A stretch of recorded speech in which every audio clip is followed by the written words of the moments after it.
परकियों के अंधानुकरण में हम भी इतने आगे चले गए कि अब तुरंत अर्धव्रत करना ये कठिन हो रहा है।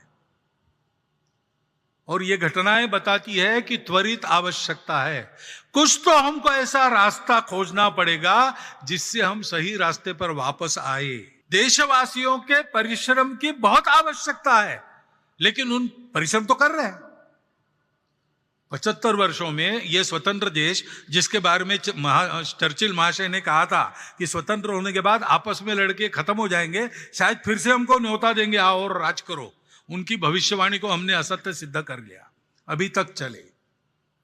इतनी विविधता होने के बाद भी यहां प्रजातांत्रिक व्यवस्था सब चुनौतियों को पार करके चल रही है। इतना ही नहीं तो अब हम विश्व के सिरमौर देश में आने लगे हैं। और केवल सिरमौर है इतना नहीं, तो विश्व हमसे नए रास्ते की अपेक्षा रखता है।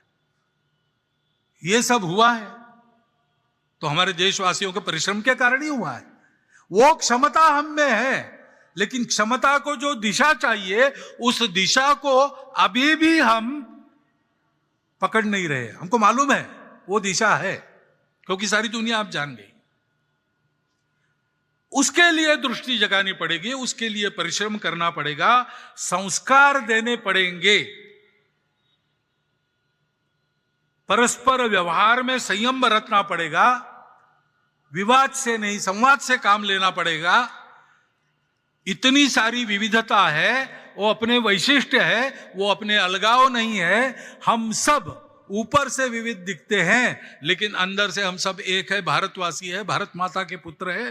भारतीय संस्कृति की, हिंदू संस्कृति की विरासत हमारी है, और यह भारत जननी, यह हमारी मातृभूमि है।